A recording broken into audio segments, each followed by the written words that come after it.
벙커원 라디오.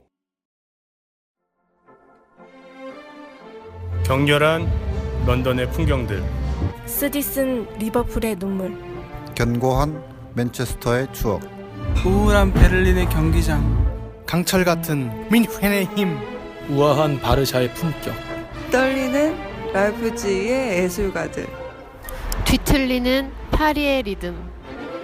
정윤수의 스포츠와 예술로 떠나는 유럽 도시 여행. 2017년 1월 3일부터 매주 화요일 저녁 7시 충중로 벙커원.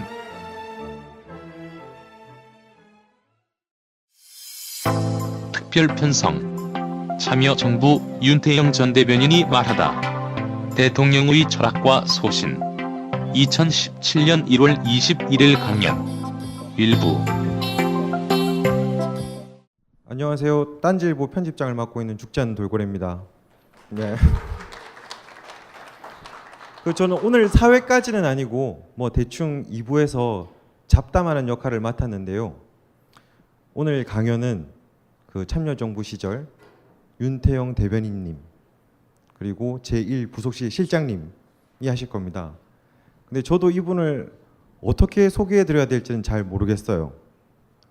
최근에 최순실 게이트에서 핵심이라고 하는 정호성 있지 않습니까? 그분이 대통령 비서실 제1부속실 비서실장이었고 이분도 제1부속실 비서실장이었습니다. 같이 최전방에서 계셨던 분이죠. 1부에서 먼저 대변인님, 실장님 말씀 듣고 저는 2부에서 뵙도록 하겠습니다. 박수로 맞아주시길.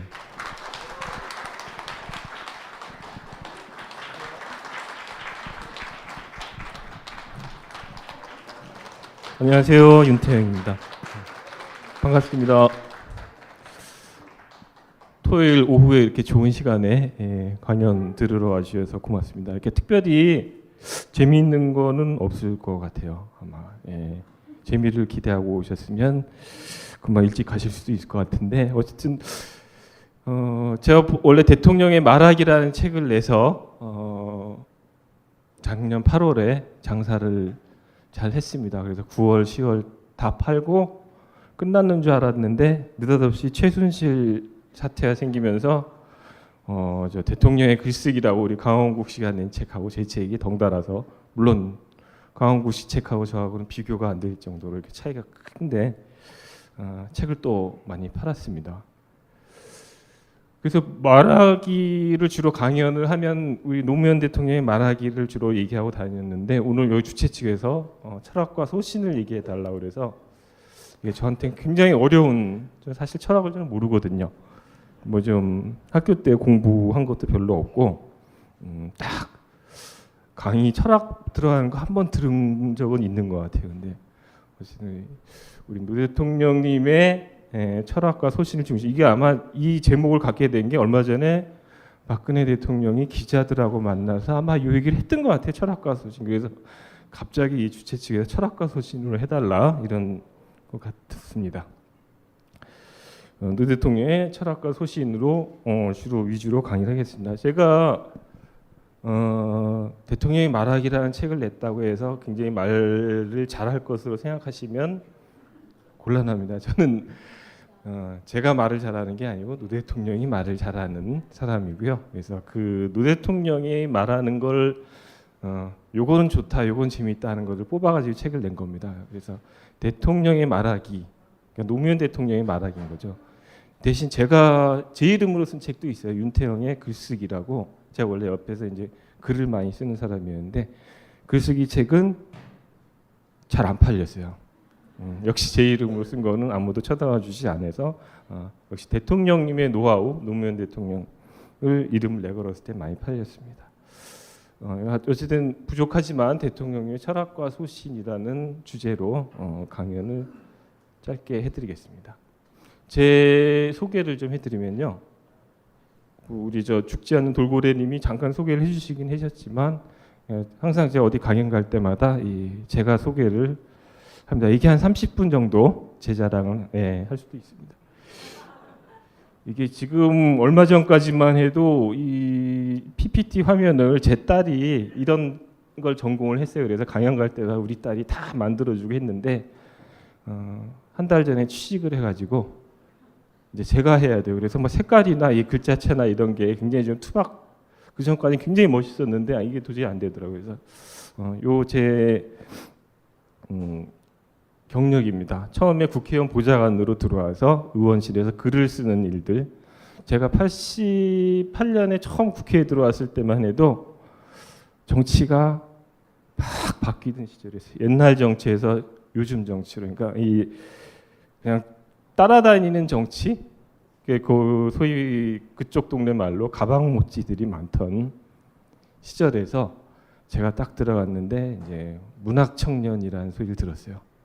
제가 이제 고등학교 때 그렇게 되고 싶었던 문학 청년이란 말을 고등학교 때는 못 듣고 선생님한테 칭찬 한번 못 듣고 이 정치판 들어오니까 너무나 희소해서 글을 쓰는 사람이 그래서 한 12, 3년 동안 중간에 뭐 출판사도 왔다 갔다 하면서 글 쓰는 역할을 주로 했습니다.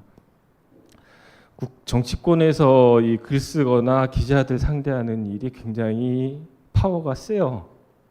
예, 그건 요즘 세상도 아마 그럴 것 같은데, 그러니까 물론 모시는 리더가 누구냐에 따라서 좀 다르긴 하지만 글을 쓰는 사람이 좀 상대적으로 부족하기도 하고, 이게 어쨌든 홍보에 관련된 일이기 때문에 그럼 자기가 모시는 지도자의 사상과 생각을 외부로 전하는 일이기 때문에 굉장히 중요한 역할을 하는 거죠. 그래서 그렇습니다. 그러다가 노 대통령님을 그때 이제 88년에 들어와 청문회 스타일 때 보고 많이 존경하고 해서 그 방을 일부러 찾아가서 그 방에 가면 제 친구들 후배들이 보좌진을 하고 있었는데 미리 인사를 해둬야 되겠다. 저렇게 청문회로 이름을 떨친 사람인데 인사를 해두고 잘 보이려고 시간만 나면 가서 인사도 하고 그랬는데 첫인상은 굉장히 충격적이었어요. 그러니까 제 친구랑 얘기하고 있는데 밖에 계시다 이렇게 딱 들어오시는데 경상도의 억센 사투리를 섞어서 제 친구를 욕을 하는데 제가 지금 그대로 전달할 수 없는 워딩으로 제가 잘못 왔나 보다 하고 도망가려고 하고 있는데 더 놀란 거는 제 친구가 그 의원한테 대드는 모습, 같이 경상도 사투리로 대드는 모습. 나중에 이제 제가 시간이 지나서 알았는데 그 경상도 사투리로는 굉장히 여러분 부산 쪽 가보시면 알지만 거의 싸우는 것 같아요. 그죠? 경부선 타면은 대구서부터는 심야 열차 타면은 거의 싸우는 목소리가 들립니다. 근데 그런 분위기에 서로 간에 대단한 애정을 가지고 얘기를 하더라고요. 의원하고 보좌진이.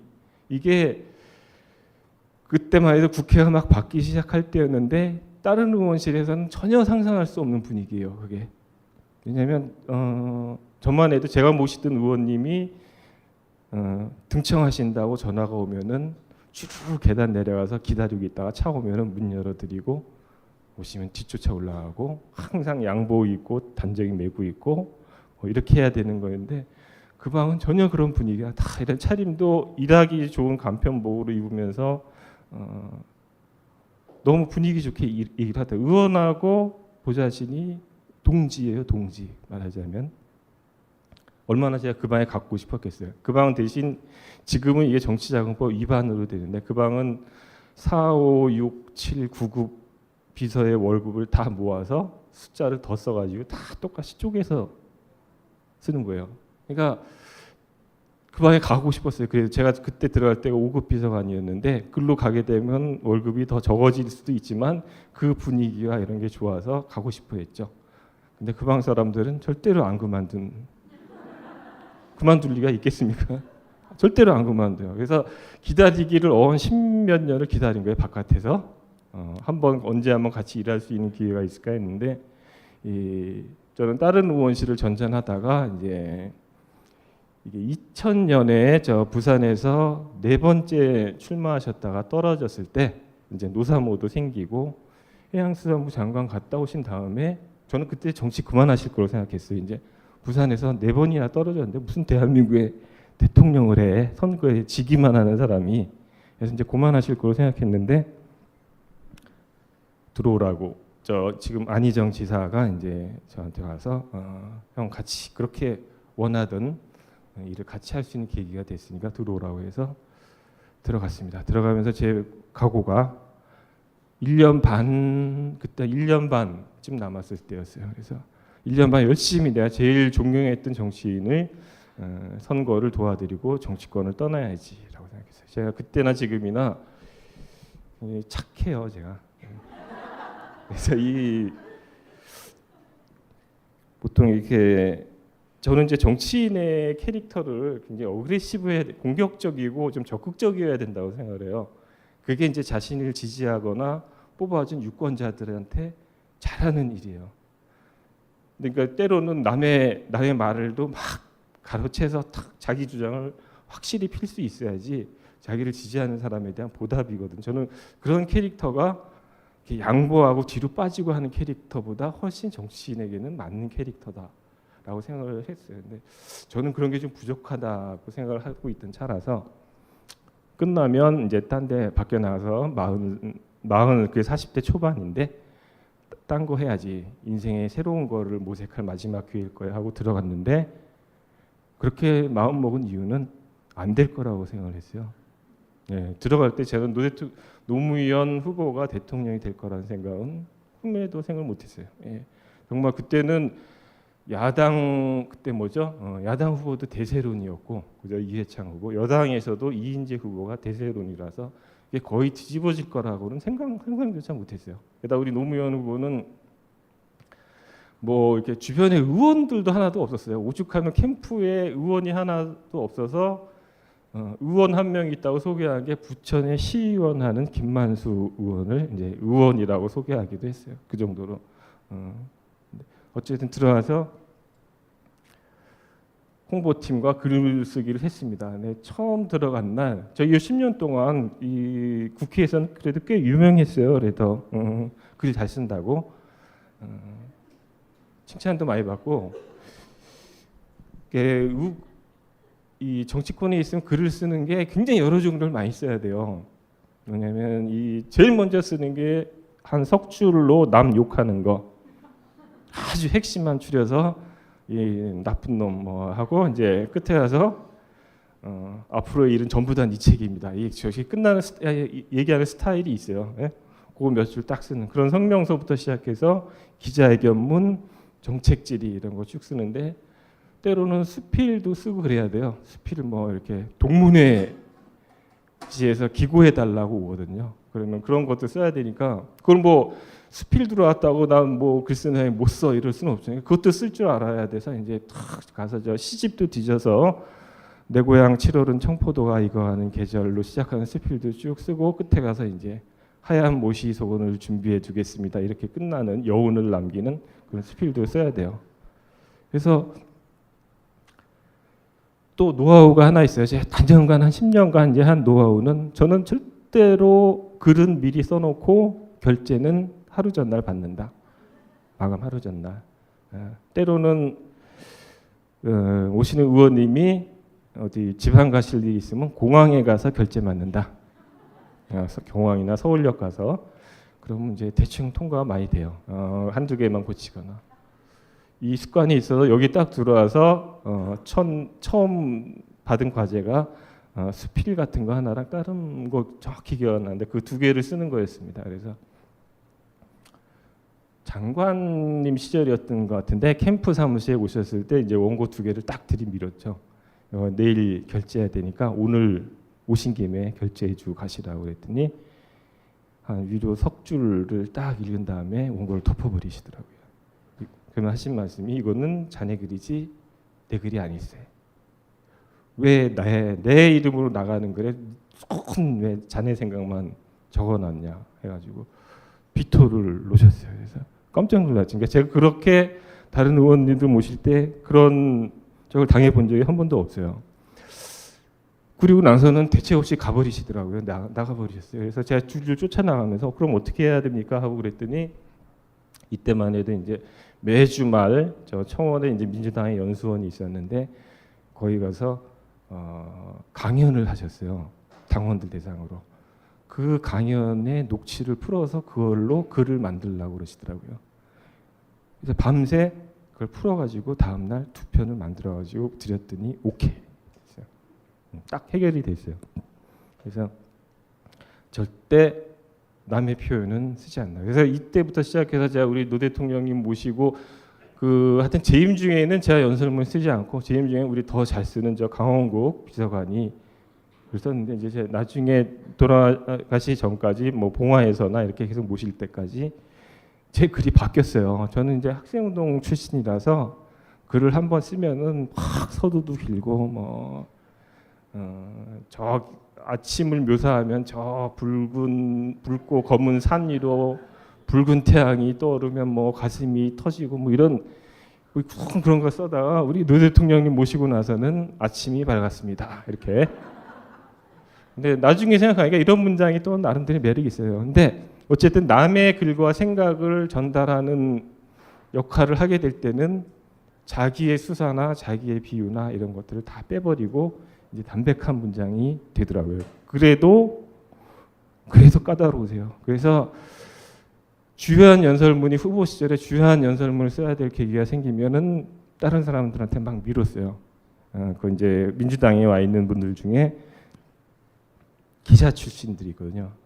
대체로 기자 출신의 글은 이런 뭐 문학을 했거나 뭐 딴 데서 이게 저처럼 사이비로 글을 쓰는 사람과 달라서 정규 교육을 받은 사람들이라서 글쓰기에 이게 딱 담백하고 핵심만 찌르는 우리 노 대통령이 그런 걸 굉장히 좋아해요. 그래서 기자 출신들이 많이 썼어요.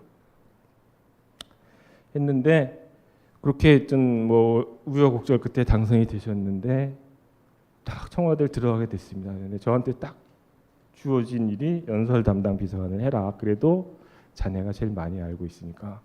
아까 저 대신 원고 썼던 이런 분들은 다 저보다 높은 분들이에요. 그래서 저한테 이게 딱 떨어졌어요. 근데 까마득한 거예요. 이걸 또 5년간 이 스트레스를 받으면서 어떻게 해야지 하고 있는데 하지 말까? 청와대 가지 말까? 막 그런 생각도 했어요. 그랬더니 저희 집사람부터 시작해서 어머니 뭐 일가 친척들이 너 좀 어떻게 된 거 아니냐? 응? 남들 그렇게 들어가기 힘들다는 청와대에 기회가 생겼는데 가서 해야지. 들어가서 보니까 그래서 이때보다 후보 시절보다 굉장히 좀 좋아졌어요. 뭐냐면 이전 정부에서부터 대통령의 글을 써온 사람들이 또 있었고 아까 말씀드린 강원국 씨나 이런 사람도 있었고 무엇보다 이제 중요한 연설이나 이런 거 할 때마다 대통령께서 시간을 갖고 미리미리 구술을 해주시는 거예요. 그럼 이제 그걸 갖고 쓰면 돼요. 내용 갖고 이제 고민할 필요는 없는 거죠. 그렇게 한 2달 했는데 저를 갑자기 대변인을 시켰어요. 제 앞에 이제 여성 대변인이 한 명 있었어요. 저희 정부 초기에는 좀 분위기도 바꿔보고 스타일도 바꿔보려고 여성 대변인을 영입해서 이제 미국처럼 이렇게 브리핑도 하고 이렇게 하려고 했는데 아니나 다를까 이게 대변인이라는 자리는 대통령 잘 알아야 돼요.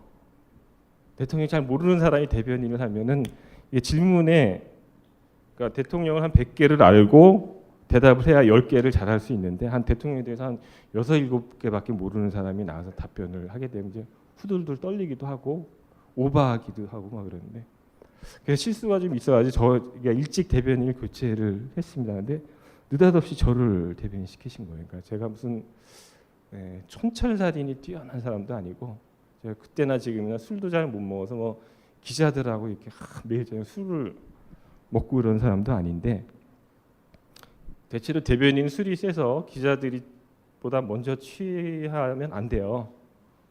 저는 나중에 대변인 시절에 굉장히 고생을 많이 했는데 먼저 취했어요. 그러니까 못 먹는 술 폭탄주 뭐 10잔 뭐 먹었다가 먼저 취하면 또 기자들이 이걸 툭툭 찔러요. 윤 선배 이거 윤 선배는 잘 모르실 거야. 핵심이 아니라서. 그러면 저는 이제 굉장히 열받아가지고 그 자리에서 전화해서 내가 알아봐 줄게 해가지고 뭐 안 해도 되는 얘기도 막 해주고 난 다음에 집에 들어와서 다음날 아침에 술 깨면 그 얘기 왜 했지 막 이런 술이 세야 돼요. 근데 술도 안 센 편이었는데 시키셨어요. 그때 지금만 생각해 보면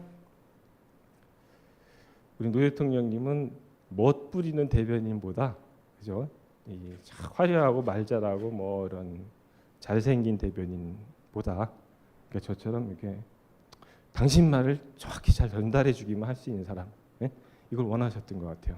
이 친구는 글을 쓰니까 당신이 한 말을 항상 정리해서 이렇게 갖고 와서 정리를 해줄 수 있을 것이다라고 이제 대변인 생활을 한 1년 정도 했습니다. 굉장히 고생은 많이 했어요. 지금 생각해도 청와대에 있었던 시간 중에 제일 많이 고생했던 게 대변인 시절이었던 것 같아요. 임기 초반에는 또 언론하고도 굉장히 많이 긴장 관계에 있었기 때문에 그러다가 대통령이 요새처럼 이제 탄핵을 당하셔가지고 저한테도 이제 휴가가 생겼어요. 대통령이 노시니까 저도 같이 놀아야 돼요. 그래서 이제 사람들이 우리 대통령은 뭐 하시나 이게 궁금하기도 해서 제가 대통령이 동정을 취재해서 글을 한 편 써가지고 신문에 기고했는데 그게 요새 말로 이제 대박이 났어요. 그래서 대통령께서 제 중간에 힘들다고 사표도 내긴 했었거든요. 근데 그때는 항상 잘하고 있어. 왜냐하면 제가 아까 말씀드린 제가 좀 유순한 편이라서 근데 사람들하고 있는 여러 명이 있을 때마다 그런 소리를 하시는 거예요. 어디 좀 당찬 대변인 없나? 막 언론하고 좀 맞짱 뜨고 이런 대변인 없나? 이렇게 얘기하시면 제가 집에 갈 때마다 내가 마음에 안 드시나 보다. 아무래도 내 캐릭터나 이게. 그래서 속상해하다가 이제 며칠 있다가 가서 이제 아무래도 저는 그만하는 게 낫겠습니다. 그러면 의외로 또 너 잘하고 있는데 왜 그래 자꾸 그렇게 제시님 해주시면서 1년을 버텼던 건데 그때는 또 그러시더라고요. 이제 자네 그만두고 싶어 했지 이번 기회에 제1부속실장으로 올라와가지고 당신의 일거수일투족을 앞으로 기록하면서 글을 쓰는 일을 하라고 이제 후세에 남기기도 하고 당장 내보낼 건 또 내보내기도 하고 앞으로 뭐 퇴임 후에까지 같이 작업을 할 수 있는 사람으로 계속 기록을 하라고. 그래서 말이 일부속실장이긴 하지만 사실상 기록의 역할을 주로 하는 일부속실장은 굉장히 문고리 권력입니다. 이 대단한 요새 정호성 씨 얘기 아까 하셨지만 이 맘만 먹기에 따라서는 굉장한 권력을 휘두를 수 있어요. 비서실장보다 높은 권력을 휘두를 수가 있어요. 왜냐하면 권력이라는 거는 대통령 머릿속에 무슨 생각이 있는지를 아는 사람이 권력자예요. 네? 그러니까 매일 아침에 일찍 출근해가지고 관제 7시 또는 7시 반에 올라가는데 가면은 그날 언론 보도는 이런 게 있었고 우리 대통령님 기록을 하라고 얘기하시면서 그 전날 밤에 통화한 내용까지 다 불러주셨어요. 부속실에 다 알고 있어야 된다고. 그래서 그 전날 어떤 국회의원과 통화를 했는데 나는 이런 부탁을 했고 그 사람이 이렇게 얘기하더라. 이것도 적어둬라. 그 사람이 어떤 답변을 해올지 모르니까 네가 알고 있어야 되라고 다 불러주셨어요. 그만큼 많이 아는 거죠. 그러니까 권력을 휘두른다면 예를 들어서 총리 인선을 앞두고 A라는 사람의 마음을 두고 있다가 B라는 사람으로 마음이 변해가고 있다. 이럴 때 제가 A라는 사람한테 전화해서 당신이 이제 이 마음에서 사라져가는 것 같으니까 빨리 와서 좀 대통령한테 어필을 해라. 이럴 수도 있고 제가 마음에 드는 사람이라면 또 아니면 그 B라는 사람이 이제 새로 등장한 사람한테 전화해서 당신이 새롭게 하마평에 올랐으니 더 열심히 뭐 와서 좀 노력을 해라. 이런 얘기도 할 수 있는 거예요. 그러니까 굉장히 좌지우지할 수 있는 사람이죠. 근데 우리 노 대통령님의 경우는 요게 1시간도 못 가요. 저한테 1시간 얘기한 다음에 1시간 후에 비서실장이 올라오면은 똑같은 얘기를 하시는 거예요. 그거를. 그다음에 그로부터 1시간 후에 수석보좌관 회의가 열리면 거기서도 똑같은 얘기를 해요. 어떤 얘기든 간에 저만 알고 있게 하는 비밀이 없는 거죠. 그러니까 원래 비밀이 없는 분이고 비밀이라는 거를 만들지 않는 게 좋다고 생각하시는 분이에요. 그거 어차피 사람이라는 게 두세 사람 모여서 얘기하면 그게 다 밖으로 나가게 돼 있는데 그러니까 저희 정부 때 대통령이 워낙 이렇게 투명하고 공개적으로 하니까 나중에 수석보좌관 회의 같은 거는 이 청와대 안에 이 온라인 통해서 여직원들도 다 볼 수 있게 생중계를 했어요. 그러면 예전 정부에서는 상상을 할 수가 없죠. 대통령 얼굴을 요새 대통령이 얼굴이 어떻게 생겼고 무슨 얘기를 하고 있는지 모르는 사람이 태반인데 우리 참여정부 때는 거의 모든 직원이 대통령이 그래도 이번 주에는 무슨 말을 하고 있고 그런 걸 다 알았어요. 대신 이제 문제점이 있죠. 너무 많은 얘기가 바깥으로 나가는 거예요. 언론에도 뭐 굳이 보도되지 않아도 될 얘기들도 많이 보도가 되고 그러는데 이 누설자를 찾으신 적이 한 번도 없어요. 그거 뭐 비밀을 만들지 않고 얘기하는 게 낫지. 그걸 뭐 나가게 된 걸 그걸 뭐 어떻게 하냐 이런 취지죠. 근데 일부속실장을 그렇게 하다가 나중에 너무 힘들다 그래서 위인 설관을 하나 하셨어요. 이게 뭐 좋은 일은 아닌데요. 저를 위해서 너무 힘들다고 이 사적인 일정 관리와 기록을 동시에 기록을 하는 게 하루에도 이게 막 너무 힘들어요. 사실은 아침, 점심, 저녁 다 따라붙어 가지고 거기서 식사를 같이 하면서 받아 적고 처음에는 수첩에 이렇게 가득 적다가 나중에는 이 펜옥이 너무 붓고 막 물러 터져 가지고 펜을 갖다가 손에다 갖다 댈 수 없는 상태. 여러분들 잘 아시겠지만 우리 노 대통령이 또 말씀을 오죽 많이 하세요. 하루에 받아 적는 양이 엄청나요. 그래서 때로는 뭐 이렇게 하고 있다가 열심히 받아 적고 있다가 딱 일어나서 탁탁 털면은 제가 이제 해방이다 하고 이제 일어나려고 하는데 다시 선 채로 15분 더 얘기하고 이렇게 가시면 정말 이게 막 기운이 팍팍. 그러니까 너무 이 밥 먹을 때는 밥 먹는 게 대통령이 말씀하실 때 받아 적으려고 대통령님 입에 밥이 들어가면 저도 열심히 밥 그때 같이 넣고 씹고 하면서 이렇게 했는데 그게 쉬운 일은 아니더라고요. 그래서 나중에 이제 노트북으로 바꿔서 이제 쳤어요. 그랬더니 이제 이게 훨씬 효율성이 좋아요. 요 타자 실력만 좀 되면 많이 칠 수 있고 어차피 예전에 수첩에 적었던 것도 다 나중에 이걸로 바꿔 써야 되는데 처음부터 그 생각을 못한 거는 약간 좀 경망스러워 보여서 대통령 앞에서 경망스러워 보여요. 그러니까 높은 분들 저 뭐 정동영 당의장, 이해창 국무총 이게 세 분이 식사하는 자리에서 그 비서라는 놈이 와가지고 옆에 노트북 싹 치는 게 모양 사나워서 처음에는 제가 그랬죠.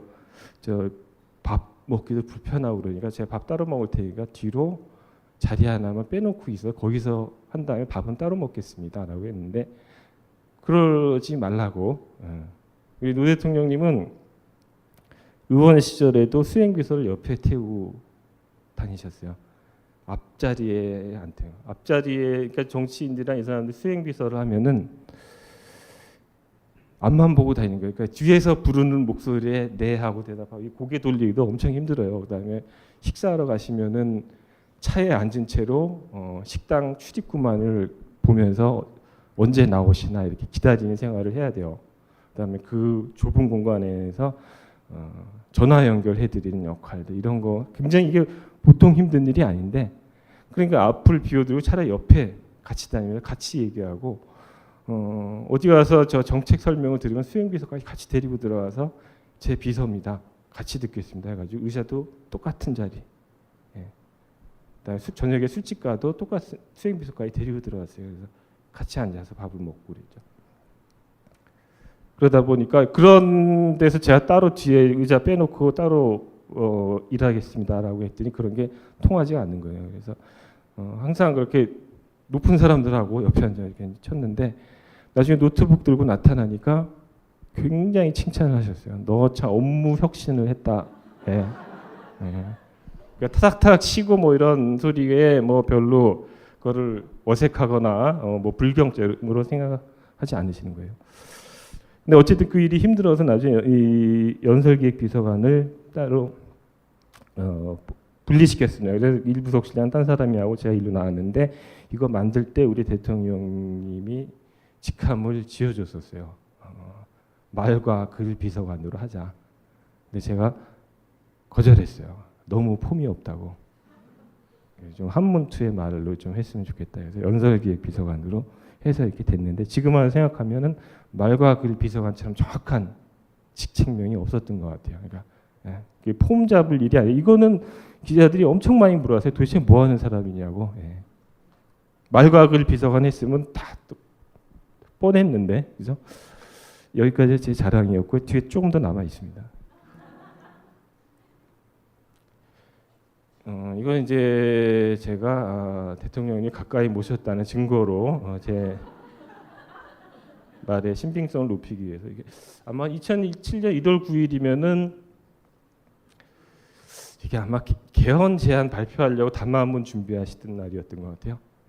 그때는 제가 지금보다 굉장히 이 상태가 좋았습니다. 머리도 단정하고 저 때는 한 살이 한 84kg, 청와대에 들어가서 한 10kg쯤 찐 것 같아요. 나올 때까지. 근데 나와서 한 2달 만에 한 8kg가 그냥 아무 일 없이 빠졌어요. 그러니까 거의 술살인 것 같기도 하고 권력의 무게인 것 같기도 하고 어쨌든 그랬습니다.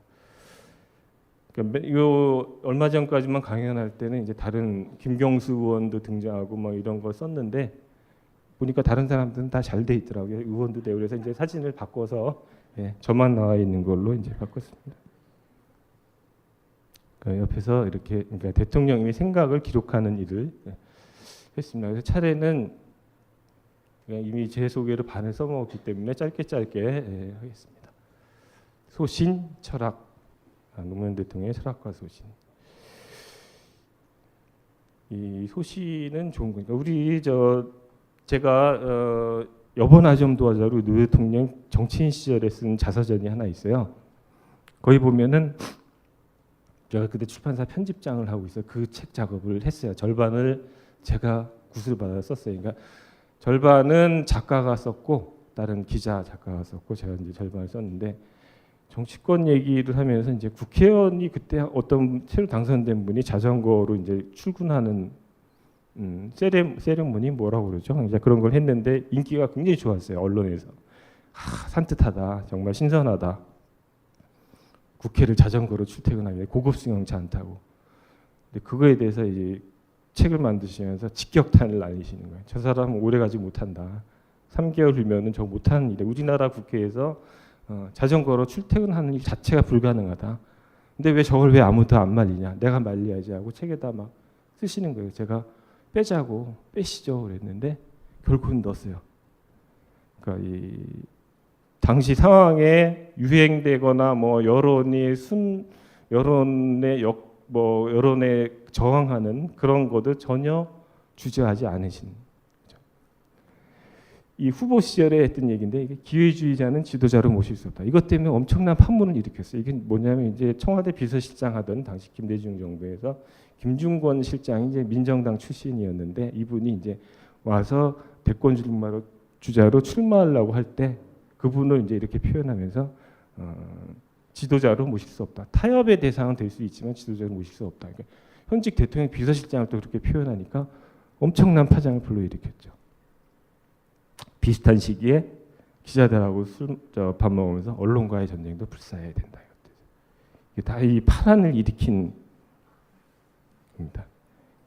재임 중에는 또 대통령이 어떻게 정치적으로 중립을 지킬 수 있느냐, 지켜야만 하냐. 대통령도 자신이 소속된 정당을 지지하고 지원하는 말을 할 수 있지 해가지고 이것도 결국은 탄핵으로 이어지는 주요한 계기가 됐습니다. 그러니까 대부분 그 당시로 보면요 참모들이 엄청 부담스러워한 신문에 이거 나면 해명하려고 그죠?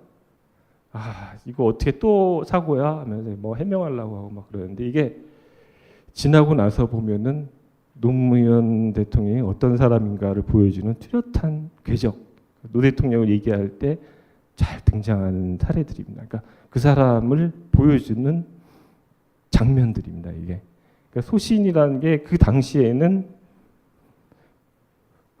여론의 역풍을 맞고 참 이 잘못한 것처럼 보이긴 하지만 긴 시간으로 보면은 굉장히 훌륭한 장면들이다. 이렇게.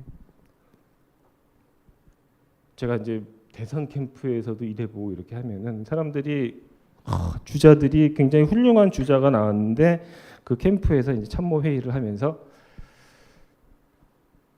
이제부터는 이런 거 해야 됩니다. 뭐 저런 거 해야 됩니다라고 안을 쭉 제시하는데 그런 거 보면은 대부분 천편일조로 똑같아요. 모범 답안이 있는 거예요. 그러니까 대선 대통령이 되려면 이런 건 하지 말아야 되고 저런 건 하지 말아야 되고 이런 주문을 참 많이 해요. 그러니까 뭐 하지 말고 어디 가서 사람들 많이 만나고 스킨십 해야 되고 뭐 여론이 요구하는 어디 가서 인사하고 뭐 이렇게 해라. 노 대통령은 그런 거에 잘 따르지 않는 분이었어요. 근데 제가 보기에 우리 노 대통령이 되려고 했던 분이 아니라 대통령이 안 되려고 굉장히 노력을 하신 분이에요. 이게 역설적인 얘기인데 예를 들어서 뭐 단일화 때도 정몽준 후보랑 단일화 때도 끝까지 이쪽 문항과 저쪽 문항이 대립하면서 그 문항 한 문구 차이로 여론조사 지지율이 왔다 갔다 하는데 그거를 상대방 거를 받아들이니까 그런 사람들이 우리 캠프에서는 대부분 질 거라고 생각을 했어요. 그 문항으로 가면 우리는 진다 했는데 거꾸로 그걸 선택하고 받아들인 것 때문에 지지도가 높아져가지고 이겨가지고 이제 단일 후보가 됐던 거죠. 그러니까 당신의 주장, 여론이 요구한다 그래서 여론이 요구하는 말을 막 따라가서 하는 사람은 결국은 언젠가는 여론이 이렇게 바뀌면 이렇게 바뀔 수도 있는, 소신이라는 거는 그런 여론과 상관없이 그러니까 자신의 주장을 확실히 하는 거죠. 청와대에 있다 보면은 외부 손님들이 많이 와요. 근데 외부 손님들이 오면은 대부분 이렇게 대통령한테 좋은 얘기만 하고 그럴 걸 생각하지만 굉장히 밥값들을 잘하세요. 그러니까 우리 노 대통령이 특히 이렇게 좀 소탈한 면모도 있고 또 이게 외부 사람이 오면 말씀을 편하게 하시도록 이렇게 분위기를 유도하고 하는 것도 있지만 이 대부분 직언을 많이 해요. 직언이라는 게 우리 때는 언론과 화해해라. 이게 제일 많았어요. 네. 근데 그거는 우리 노 대통령이 잘 받아들이기 어려운 얘기는 했어요. 언론에 대한 철학이 워낙 사람들하고 달랐기 때문에. 저 같은 경우는 이 직언, 그런 소신에 대한 직언의 문제를 많이 고민했는데 부속실 같은 경우는 사실은 우리 노 대통령의 표현에 따르면 수족과 같은 개념이 좀 있어요. 그러니까 이게 무슨 정책 파트가 아니고 무슨 자기 소관 부서가 있는 게 아니고 이제 대통령이 하루 동선을 보자 하는 그런 개념이다 보니까 부속실이 나서서 뭐 이거는 아니 됩니다, 저거는 아니다 이렇게 말하는 곳은 아니었던 거죠. 근데 사람들이 그래도 직원을 많이 물어보는데 제가 그렇게 대답을 많이 합니다. 대통령님하고 오래 있다 보면요, 대통령 생각에 많이 동화가 돼요, 실제로. 많이 생각과 철학이 굉장히 비슷해져요. 그러니까 이게 직원을 안 해서가 아니라 생각과 입장이 굉장히 비슷해지는 게 맞아요, 사실은. 그래야지 대통령께서 하면 그 알아듣고 바로바로 일 처리를 효율성 있게 하는 거니까.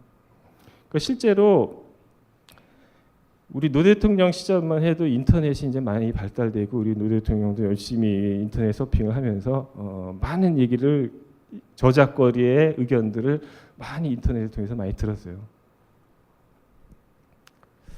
예. 우리 이제 솔직함, 우리 노 대통령의 특징 중에 하나는 솔직함인데요. 이거는 후보 시절에 있었던 얘기예요. 이해창 후보와 노무현 후보의 대립이 귀족 후보와 서민 후보의 대립으로 선거 구도를 설정하고 있었거든요, 저희 캠프에서. 근데 어느 날 이해창 후보가 어디 밖에 나가서 인터뷰를 하면서 젊은 여성들이 옥탑방에 살고 있다고 얘기하니까 그게 옥탑방이 뭐냐고 거꾸로 물어봐서 이제 옥탑방을 모른다는 사실이 이제 만천하에 밝혀진 거죠. 그래서 저희 캠프가 이제 막 쾌재를 부르고 저거 봐, 그렇게 저 귀족 후보고 정말 사람 서민들 어려운 거 하나도 모르고 그런 사람이지 하고 맞아해가지고 이제 역으로 칠 거를 막 준비하고 있는데 우리 노무현 후보가 돌아오는 길에 어떤 기자의 질문을 이 얘기를 듣고 저도 옥탑방이 뭔지 모릅니다라고 대답을 했어요. 그러니까 자신의 솔직함이 우선이에요. 그거를 뭐 아는 척 해가지고 선거 전략에 활용하려고 그러진 않았던 거죠. 이 다이너마이트는 깊이 묻을수록 폭발력이 크다고 해요. 이거는 무슨 말이냐면, 그러니까 말하기에서도 나온 얘기인데, 잘못한 일이 있거나 뭐 문제가 생기면 가장 먼저 빨리 나가서 공개해라, 솔직하게. 그게 제일 큰 뭐 2차, 3차의 파문을 막는 제일 큰 일이라고 생각하시는 거예요. 그러니까 요새도 뭐 대기업에서 무슨 사건 나면은 제일 먼저 나와서 얼버무리려고들 많이 해요, 사건 자체를. 그러지 말고 제일 처음에 이러이러한 사건 경위는 이렇습니다 하고 솔직하게 먼저 얘기하고 그에 대해서 양해를 구하는 게 가장 피해를 최소화하는, 그러니까 대변인 시절에 많이 경험했던 얘기입니다. 솔직함도 소신이다. 우리 노 대통령이 소신을 보였던 거 보면은 88년에 청문회 스타일 때 많은 사람들의 놀라게 한 게 의원직을 사퇴한 거예요. 그 의원직을 버린 사람이 그 전만 해도 거의 없었어요. 그래서 청문회 스타로 인기가 한참 높아졌을 때 의원직을 사퇴했어요. 그래가지고 이거 결국은 사람들이 뭐 일부 언론에서 굉장히 좋게 써주기도 했는데, 그다음에 3당 합당 반대.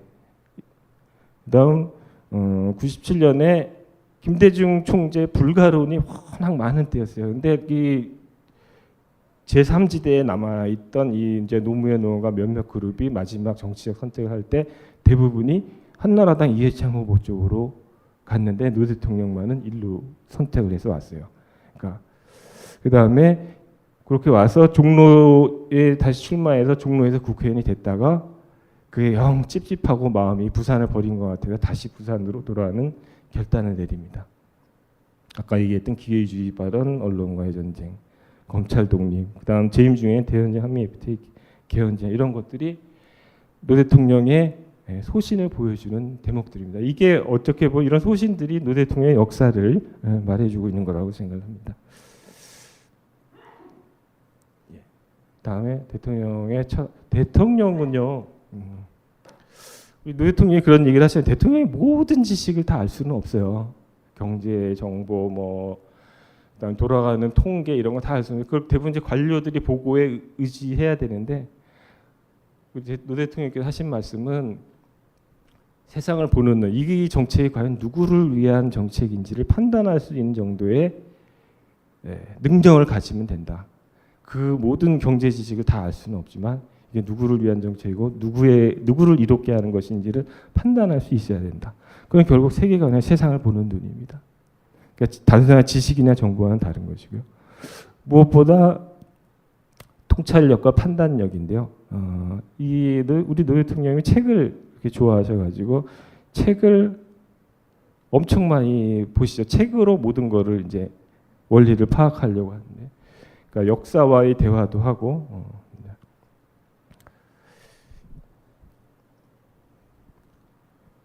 우리 노 대통령의 철학과 소신을 제가 좀 구체적으로 설명을 드릴게요. 이게 이제 뭐 여기 김경수 의원이 또 있네요.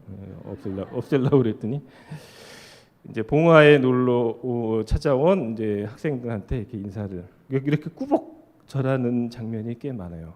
그러니까 인간에 대한 예의, 이 청와대에서 회의할 때 첫해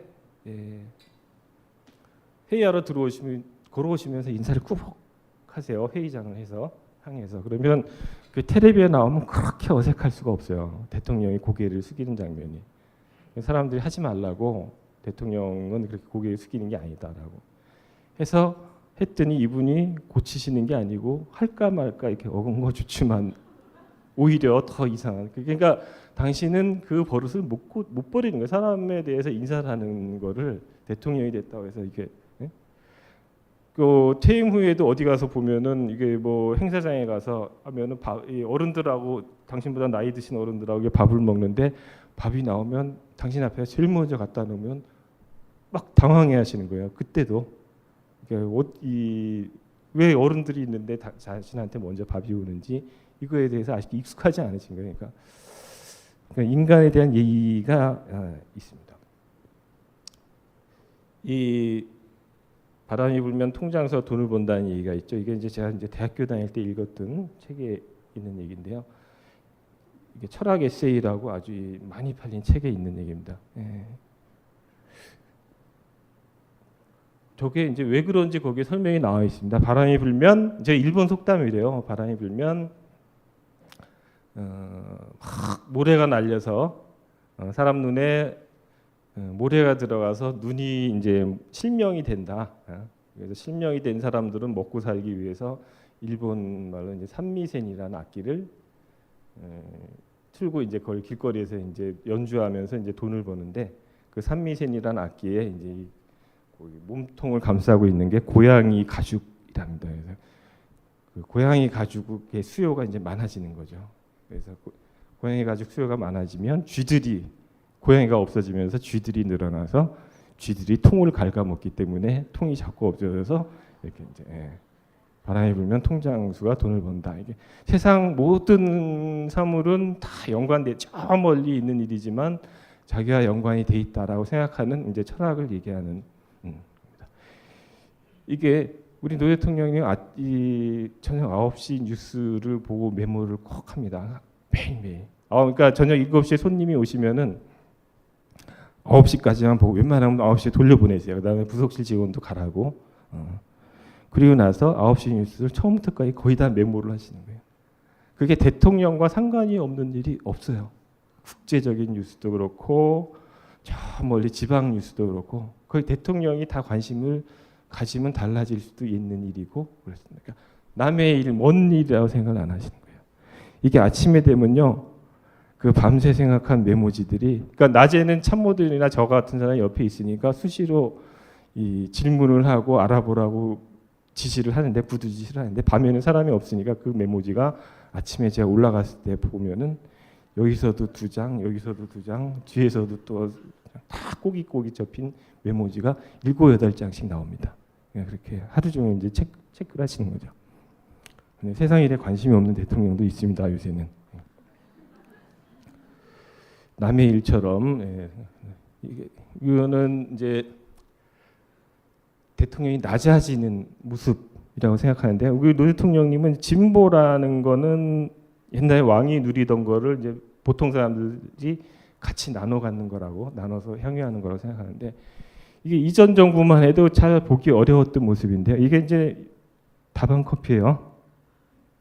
그 이제 국무회의 중간에 휴식 시간에 이렇게 이제 차 한 잔 들면서 대화를 나누는 장면입니다. 그래서 요 다방 커피를 특히 좋아하셔가지고 여기 앞에다 이런 세트를 이렇게 컵 잔뜩 갖다 놓고 봉지 커피랑 이걸 자신이 타 먹게 이렇게 했어요. 그러니까 타 먹으실 때 보면은 그 있죠, 다 이 믹스 뜯어가지고 푹 한 다음에 물 한 다음에 그 봉지로 다시 이렇게 저어서 드셨어요.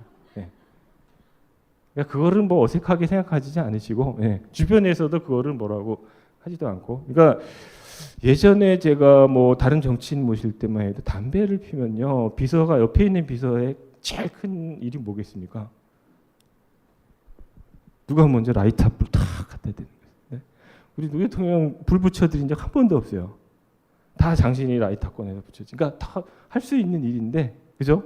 근데 그게 그렇게 간단하고 쉬운 것 같은데도 그 전에는 그런 게 쉽지 않았어요. 주변에서 그 오래 담배 입에 높은 산에 담배 입에 물면 옆에 비서들이 불 붙여드리는 게 당연했던 세상인데 이렇게 하여튼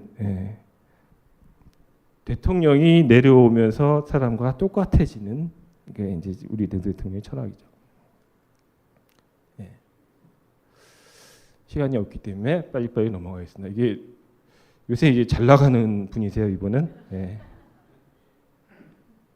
그래서 이제 사진으로 했는데 이런 분하고 이제 맞짱으로 대화 토론을 할 수 있었던 분입니다. 지금 대통령은 상상도 할 수 없는 일입니다. 우리 노 대통령님 100분 토론이나 생방송 토론 프로 오면 100% 오케이 하셨어요. 제안 들어오면은. 왜냐하면 그때가 제일 사람들한테 당신의 생각을 정확하게 전달할 수 있는 기회라고 생각을 했어요. 그 신문을 통해서 나가는 것보다 오히려 이런 기회를 더 활용하고 싶어 하셨어요. 그러니까 당신의 워딩을 그대로 보여줄 수 있는 시간. 그러니까 토론회 프로는 한 번도 마다하신 적 없어요. 근데 하여튼 그때도 느꼈는데 이분 보통은 아니시더라고요. 굉장히 강적이셨어요. 근데 제가 보기에는 그래도 한 50대 50. 노 대통령님의 철학인데요. 민주주의 철학은 하여튼 상대방의 입장에서 생각하는 것. 그다음에 이게 이제 링 위에서는 2대 맞고 3대 때렸으면 남는 것. 이게요. 대화 타협을 하려면 내가 좀 뭔가 내놔야지만 타협이 된다고 생각을 하세요. 그게 때로는 이 지지자들은 굉장히 오해를 많이 했어요. 그러니까 어쨌든 대통령의 입장에서 뭐 하나를 결정해서 조금이라도 일부 전진시켜서 가려면 내가 주장하는 거를 좀 내려놓더라도 이렇게 좀 합의해서 가자 이런 걸 했는데 이쪽 지지자들이 기대하는 수위는 굉장히 높았기 때문에 거기에서 이제 격차가 많이 있었는데 그게 이제 강물처럼이라는 구호를 많이 쓰였어요. 저도 이제 책에 사인해 드릴 때 강물처럼이라고 많이 하는데 강물은 바다를 포기하지 않는다는 말은 이렇게 때로는 그 사행천이라고 그러나요? 이렇게 이 강물이 꾸불꾸불 때로는 뒤로 갔다가 가지만 결국은 바다로 흘러간다라는 라는 뜻입니다. 그러니까 때로는 역류하는 것처럼 보일지만은 결국은 역사는 전진할 것이다 라는 이제 철학을 갖고 계셨던 거죠. 우리 노 대통령님의 가장 핵심적인 철학이라고 생각하는 공존, 같이 살자. 그러니까 우리 노 대통령님이 이제 재임 중에 어느 날 가치의 가치를 한번 얘기해 보자. 그래서 설명을 한참 하셨어요. 그러니까 근데 이게 요새는 저 농협에도 그렇고 다음에도 그쳐 있더라고요. 대통령께서 계속 주장하셨으면은 대통령님께 됐을 텐데 좀 아쉽습니다. 시간이 없어서 이건 나중에 다른 기회가 있으면 말씀드릴게요. 이 낙관주의라는 게 노 대통령이 정말 자신에 대한 낙관이 승부를 떠난 낙관이라고 할까요? 선거일마다 밤에 개표 시간에 주무세요. 그죠? 정말 저는 이해할 수 없는 거예요. 굉장히 독특한 캐릭터인데 전혀 초조해하거나 뭐 이게 그게 없어요. 잠이 그 순간에 어떻게 오는지조차 저 정말 이해할 수 없는데 이게 굉장한 낙관주의자가 아니면 네? 할 수 없는 일이라 생각했어요. 또 근본주의자적인 성격이 있는데 이게 뭔지 아시는 분 혹시 계신가요? 우리 노 대통령이 발명하신 거예요. 그래서 특허청에 노 대통령 이름으로 발명 등록이 돼 있는 실용신안 특허로 등록이 돼 있는 독서대입니다. 고시 공부하던 시절에 이게 뭔가를 바꾸고 뭔가를 만들려고 하는 걸 굉장히 좋아하세요. 그래서 이게 여기가 공부할 책을 놓는 거예요. 이건 이제 복원된 겁니다. 옛날 그때 사진이 아니고 이 아래는 이제 항상 고시 공부하는 사람들이 기본으로 놓는 법전을 놓고요. 이게 뭘 특허를 받았냐? 공부하다가 좀 지치면 이렇게 몸이 뒤로 젖혀지니까 이 각도를 이렇게 세울 수 있는 거예요. 심지어 어떤 사람은 뭐 누워서도 볼 수 있다고 했는데 그런 거 같지는 않고요. 이렇게 각도가 높아지면서 이렇게 이제 뒤로 기대서도 볼 수 있게. 그래서 이거를 70년대 초반에 만들어가지고 실용신안 특허를 받았습니다. 그래서 그리고 나서 고시에 되셨어요. 사법연수원에 다니다가 다른 두 친구는 계속 그 저기 김해에서 공부를 하고 있던 중에 사법연수원 다니시다가 내려오셔가지고 내가 사법연수원 다녀보니까 이걸로는 큰 돈은 못 벌 것 같아. 이걸로 판사나 뭐 검사들이 돈은 못 벌 것 같으니까 이걸로 돈 벌어보자고 친구들을 꼬드겨가지고 세 사람이 부산의 사업가 재력가를 찾아가지고 500만 원을 빌렸대요. 그때 500만 원이 굉장히 큰 돈이었을 것 같아요. 그래가지고 이걸 사업화했는데 1년 만에 완전히 망했대요. 그러니까 뭐 핑계는 이제 뭐 제품의 표준화를 만들기 어려웠느니 뭐 이런 핑계를 대지만 제가 보기에 뭐 될 아이템은 아니었던 것 같은데요.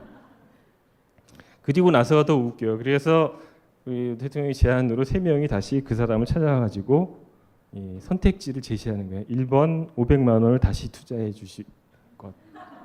2번 여기서 포기하되 500만 원 갚을 때까지 한 명이 노력봉사를 이 집의 머슴처럼 사는 제안. 뭐 이렇게 뭐 3가지를 제시했는데 그 재력가가 그러지 말고 젊은 사람들이 큰 경험했다고 생각해서 없던 일로 하자. 여기서 사업은 접자해서 끝났대요. 그리고 나서 한참 후에 90년도 초반이었던 것 같은데 그 3사람하고 술을 먹고 당시는 이제 우리 사모님이 여사님이 이제 차를 주로 운전하고 하셨을 텐데 이제 픽업을 해서 3명이 같이 차를 타고 가는데 여사님이 얘기를 하시더래요. 그 옛날에 그 500만 원 있죠. 이 양반이 변호사 된 다음에 제일 먼저 갚았다고. 그러니까 이 다른 두 친구는 몇십 년 동안 모르고 있었던 거죠. 근데 여사님이 그날 그 얘기했다고 나중에 대통령한테 엄청 야단 맞으셨대요. 네, 그 얘기하지 말라고 그랬는데 얘기했다고. 그래서 이런 근본적인 원리를 추구하시는 분이라서 이런 발명을 참 많이 해요. 이게 뭐 예를 들어 어디 가서 의자가 있으면 양복 자켓을 이렇게 벗어놓으면 옷이 망가진다고 여기를 옷걸이 모양으로 만들자고. 네. 뒤에 걸어온 옷이 안 망가질 수도 있고 뭐 등산 자주 다니는 사람은 여기 이제 평소에는 이렇게 이게 좁빗해야지 되지 않습니까? 그러니까 이게 지퍼를 내리면 좁빗해지고 이제 평소에는 딱 올리면 팔랑팔랑 되는 바지를 만든다거나 그 저기 첫 해에 제가 대변인 시절에 관저에서 부속실에서 연락이 와서 빨리 올라오라고 대통령이 큰 거 발명하셨다고. 그래서 올라가 봤더니 가을이었는데 관저 앞에 감나무가 있어요. 감을 따는 장치를 개발을 하신 거예요. 그래서 아래에서 딱 잡아당기면 가위가 탁 계속 망태기에 들어오는. 그래서 굉장히 자랑을 하셨는데 그건 나중에 보니까 딴 데 다 있더라고요. 네. 근데 그걸 모르고 하셨다면 진짜 대단하신 거고 하여튼. 네.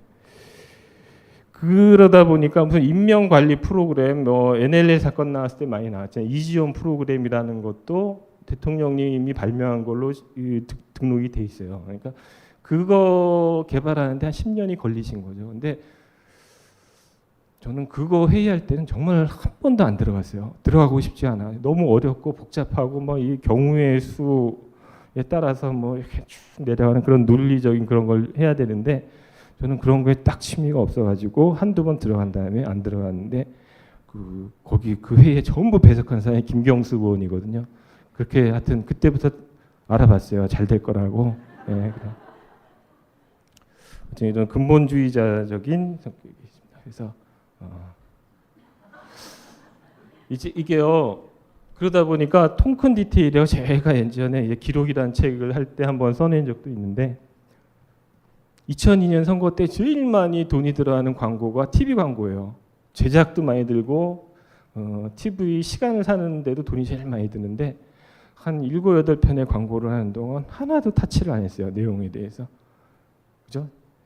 그래서 상대적으로 이회창 후보 쪽보다 우리의 TV 광고가 낫다는 평가를 많이 들었어요. 그러니까 이게 보통 후보 본인이 개입하기 시작하면 객관적이 되지 않고 굉장히 주관적이 되는데 그런 거는 딱 맡겨버리시는 거죠. 그러니까 청와대에 있을 때 제가 쓴 글에 대해서 제 이름으로 나가는 글에 대해서는 한 번도 뭐라고 하신 적이 없어요. 당신 이름으로 하는 글에 대해서는 그렇게 꼼꼼하게 이렇게 고치시는데 남의 글에 대해서는 전혀 타치를 안 하세요. 그리고 예를 들어 시스템을 중시해서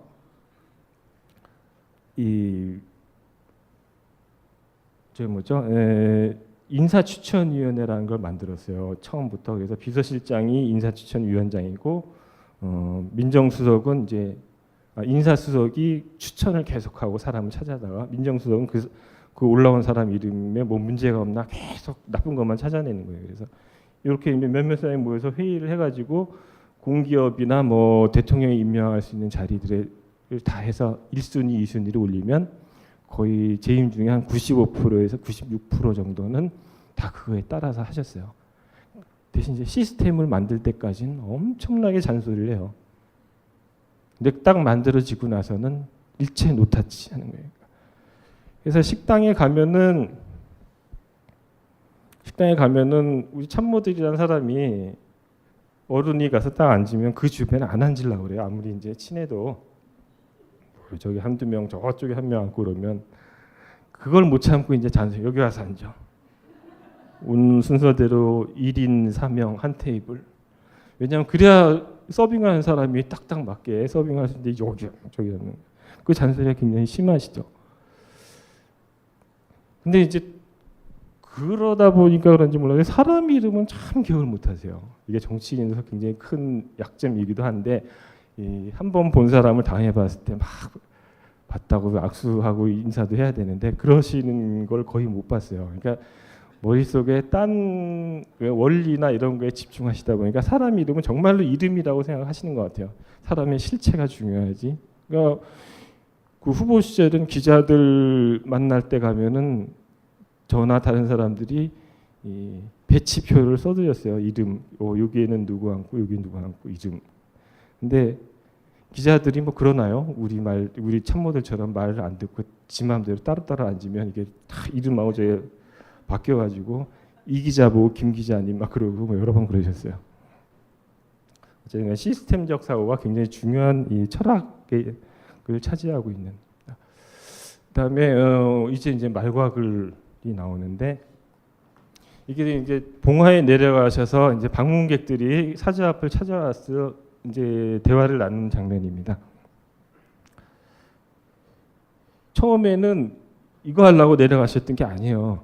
퇴임해서 내려가신 거는 그러니까 농사도 친환경 농사도 짓고 그 환경운동도 하시고 또 민주주의 2.0이라고 이제 저 토론 사이트도 만드시려고 내려가셨는데 내려가신 다음 날부터 이렇게 이제 찾아가 대통령님 나와주세요 해가지고 하루에 8번씩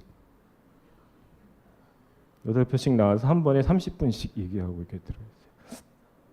그게 너무 힘드셔서 나중에는 이제 4번 하루에 4번 나중에 그래 2번 그러니까 2번을 줄였더니 1시간씩 얘기하시고 그러다 목이 상하셔서 이제 할 수 없이 그 김경수랑 역시 또 김경수랑 이 문용욱 등이 이제 이 핀 마이크를 갖다 드렸어요.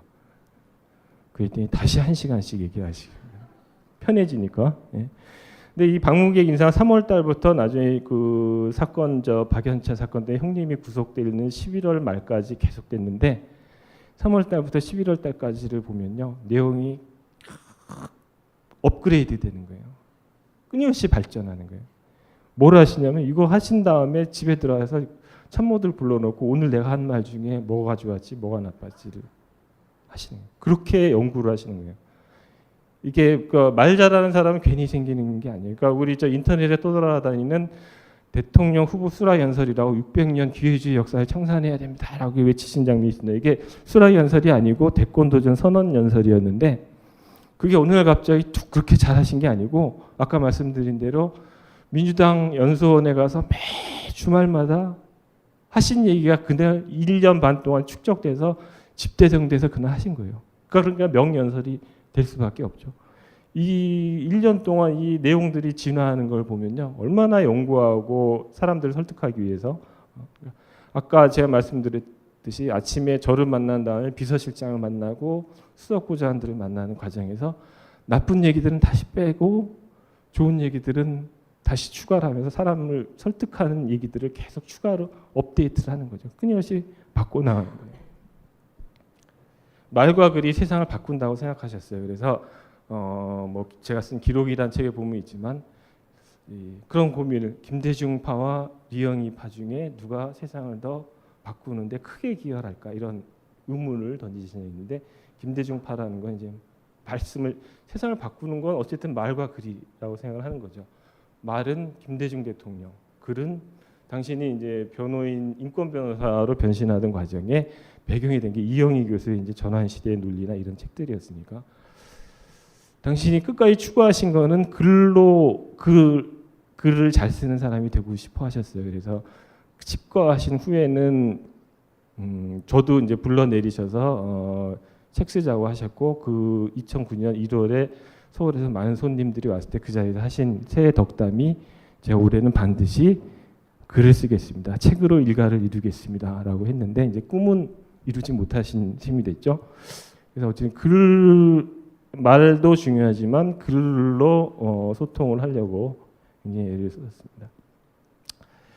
이게 이 대통령의 말씀 중에 특별히 많이 기억나는 얘기들 몇 가지 소개하면요. 제가 우리 노 대통령이 말을 진짜 잘하신다고 생각한 게 그 후보 시절에 유시민 장관이 저희 캠프에 왔다 갔다 하면 참 노 대통령 언어의 마술사야 뭐 이렇게 얘기했는데 그때까지만 해도 저는 그거를 잘 실감을 못했어요. 근데 대변인 시절에 처음 한 호주 정상회담을 하는데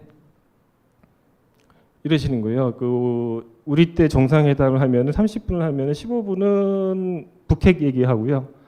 나머지 15분이 이제 세일즈 외교를 합니다. 근데 호주 총리가 북핵 얘기 끝나자마자 한 얘기가 이제 우리나라 호주에서 LNG가 많이 생산되는데 가스가 많이 생산되는데 한국은 왜 우리나라 거 안 갖다 쓰고 인도네시아 것만 갖다 쓰냐 우리 거도 사달라라고 얘기하니까 알았습니다 검토해 보겠습니다 한 다음에 우리 거 이제 파는 얘기를 시작하시는데 호주에서는 철광석이 많이 생산이 됩니다. 그 철광석이 우리나라에 와서 처리되고 그 철을 가지고 우리는 자동차를 만들었습니다. 근데 그 자동차가 지금 고향으로 가고 싶어 합니다. 라고 말을 했더니 호주 총리가 너무 기분이 좋으신 거예요. 감동을 받아가지고 그 자리에서 오케이를 하셨어요. 그러니까 그때 저게 순발력일까 정말 오랜 고민 끝에 나온 것일까라는 생각을 했는데 요새 와서 생각할수록 후자 쪽, 그러니까 오랜 설득을 하려고 고민을 한 흔적이라고 생각이 들어요. 이건 아까 제가 말씀드린 거고요. 예. 이런 비유들, 예를 들어 부산 그 후보 시절에 부산에서는 노 대통령이 인정을 못 받은 정치인이었어요. 그래서 부산에 가서 선거 유세할 때면 사자는 새끼를 벼랑에 떨어뜨린 다음에 살아 돌아온 놈만 키운답니다. 노무현이가 살아 돌아왔습니다. 이제 저를 키워주십시오 하고 부산에 가서 얘기하고, 광주에 가서는 노풍의 진원지잖아요. 광주 경선 때문에 이제 후보가 되셨는데 애를 낳았으면 걸을 때까지 키워주셔야지 왜 외면합니까? 이런 비유로 이제 설득을 하는 거예요. 그러면 제가 연설문 팀장이었거든요. 당의 모든 사람들이 와가지고 저한테 칭찬을 하는 거예요. 어떻게 그런 말을 만들어냈어? 제가 한 거 하나도 아니거든요. 대통령이 혼자 하신 건데 제가 칭찬을 많이 받았어요. 그걸 또 아니다고 그럴 수도 없고 고맙습니다 라고 했죠. 말씀 중에 이런 이 반전화법을 참 많이 쓰는데, 이게 옆에서 보면 불안할 때도 있어요. 이게 이제 두바이 가서 연설하실 때 한 거였는데, 이게 통역이 되기 때문에 시차가 있는 거예요. 그래서 제가 비행기에서 이곳을 보니 광활하게 펼쳐진 사막을 보면서 이곳은 신이 버린 땅이 아닌가 생각했습니다. 이렇게 첫 마디를 꺼냈어요. 그러니까 그 다음에 통역이 되는데 아슬아슬한 거예요. 그 동네에 이스라엘권에서 신, 뭐 저주, 뭐 이런 얘기하니까. 근데 그 다음에 하신 말씀이, 그러나 내려서 보니 신은 이 나라에 석유를 주고 훌륭한 지도자를 주었습니다라고 하니까 이제 박수가 막 터져 나왔는데, 저런 기법은 다시 안 쓰셨으면 좋겠다는 생각을. 변호사 시절부터 체득한 이 효과를 극대화하기 위한. 그래서 뭐 그런 얘기, 윤태영 씨 자네는 굉장히 좀 어리버리할 줄 알았더니 꽤 하네, 그죠? 그러면 그걸 전해 들은 사람이 꽤 하네는 안전하고 너 어리버리하대 그러면 누가 어떻게 전달하느냐에 따라서 오해를 많이 받을 수 있는 어법이긴 해요. 이 결정적인 순간에 이게 감성 코드의 언어도 많이 있습니다. 이게 정치 역정에서 많은 변화를 준, 농부가 어찌 밭을 탓하겠습니까는 2000년에 선거에서 떨어졌을 때 부산의 시민들을 대상으로 한 얘기니까, 이게 이제 계기가 돼서 사람들이 뭉클해지면서 노사모가 탄생하게 됐고요. 경선 중에는 이제 장인의 좌익 경력 시비를 한마디로 정리했던 게 이제 그럼 아내를 버리란 말입니까? 이거는 사실 감성적인 것처럼 보이지만 굉장히 우리 노 대통령이 감성적인 이미지를 보이기는 싫어하세요. 사실은 굉장히 논리적으로 얘기하고 싶어 하시고, 이것도 굉장히 논리적인 말이에요. 그러니까 내가 아내 장인어른의 그런 거 다 알고 결혼했고 이제까지 애 낳고 잘 살았는데 지금 대통령 후보가 된 마당에 그걸 갖고 문제 삼으면 내가 대통령이 되고 싶은 아내를 버리란 말입니까? 이런 뜻인데, 듣는 사람 이 한마디랑 딱 듣고 아내를 저렇게 사랑하다니 해서 이 높은 영가 그래가지고 막 지지율이 60%까지 뛰어올랐어요. 이 한마디로. 이제 돌아가시기 전에 이제 마지막 했던 말이고요. 이렇게 말과 글로 소통을 하셨던,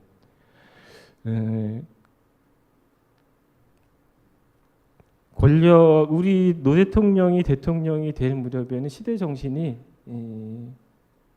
제왕적 대통령제를 벗어나라는 이런 주문이 많았어요. 그래서 당 정도 분리하고 또 대통령이 되신 다음에 권력기관도 많이 손에서 놓고, 권력기관을 손에서 놓다 보니까 모든 게 말을 통해서 될 수밖에 없어요.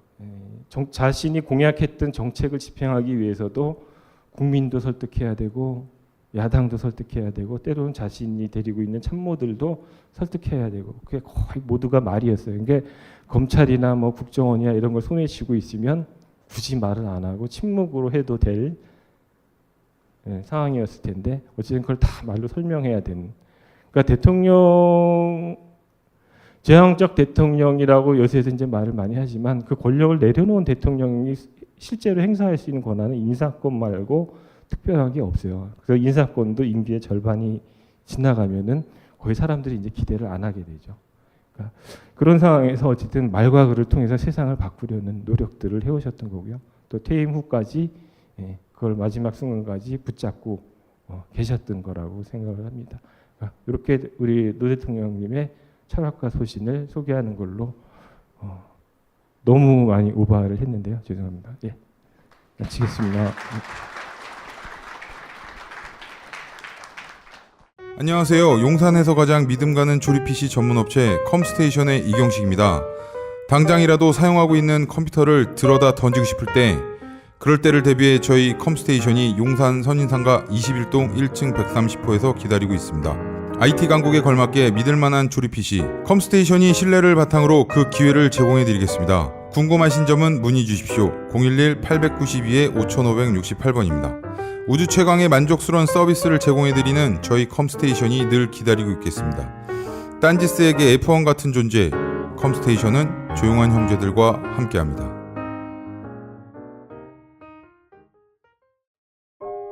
우리는 생각했습니다. 실외는 가까운 곳에 있다고. 우리가 파는 것은 음료 몇 잔일지 모르지만 거기에 담겨있는 것이 정직함이라면 세상은 보다 건강해질 것입니다. 그래서 아낌없이 담았습니다. 평산네이처 아로니아 친. 지금 딴지마켓에서 구입하십시오.